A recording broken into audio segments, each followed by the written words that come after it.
kuya kwandakaita masanangura akaita zvanzi paya pane amenoti kware here handizivi, asi ndaiuya ndichivhakachira kunoku kwese kusina makomboni. Saka inini ndakauya ndichitsvagawo basa ukoko. Saka pakandakaita ndakashanda basa ndakasiya zvangu, asi hondo yacho ndakanzwawo hafu achiti zvanzi paiva pane kware here, kware yacho ikabva yaita sei, vanzi pakabuda mvura. Munokuita zvinoitika iri dhemwe pakawanikwa pambo yemvura chaiye makuruwana vanonyatsodhina mvura yeseka, makwanisa kuwanikwa majagwa mamwe akatongotsaka chikare mukati nemasiketonze vanhu mukati imomo harisina isiba.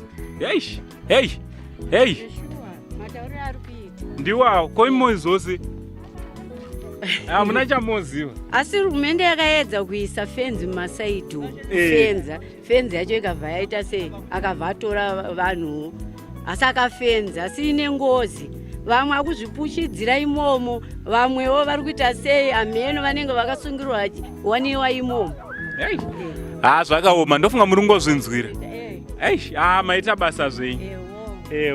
Asi dai pachikwanisika kudhireniwa kwako kuita kuti mvura ipereka zviri nani.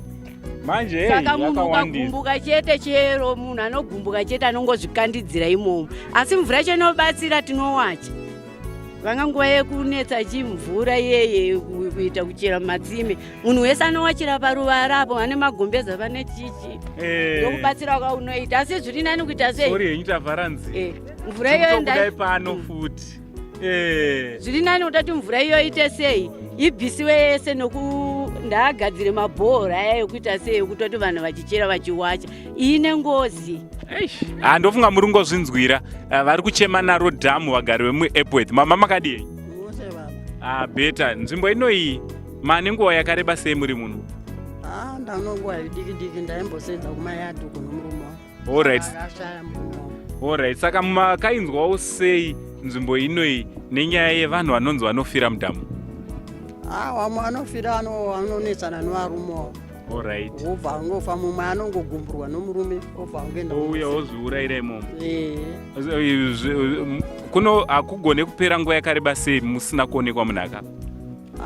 Kuna hakuita hakupedze time bako usati wafa munhu, totozongonzwa kuti munhu atori pamusoro pomvura. Chinova chinhu chakaoma. So ndezvipi zvamunofunga kuti zvingaitwe panzvimbo inoyi? Tinofungidzira kuti pangokomberedzwa chete kuisa juraworo. Paiswe juraworo, because panonzi pakamboiswa fenzi hanzi vanhu vakaba. Asi juraworo rinoita. Juraworo ndoriri nani? Mukaisa juraworo rinoita pamusoro apo meisa tumatombo zvobva zvatovhara. Alright, ndofunga muri ngozvinzwira zviri kusuggestion namama kuti nzvimbo ino ikaiswa juraworo zvinogona kuita nani kuitira kuti inge iri nzvimbo inenge yakachengetedzeka kuti vanhu vasangopinda pamadiro, zvikuru sei kune avo vanenge vachida kuzviuraya, vanenge vabatwawo nemweya wekuzviuraya. Aiwa, handei tinozvinzwira kuti vamwe vanoti kudini.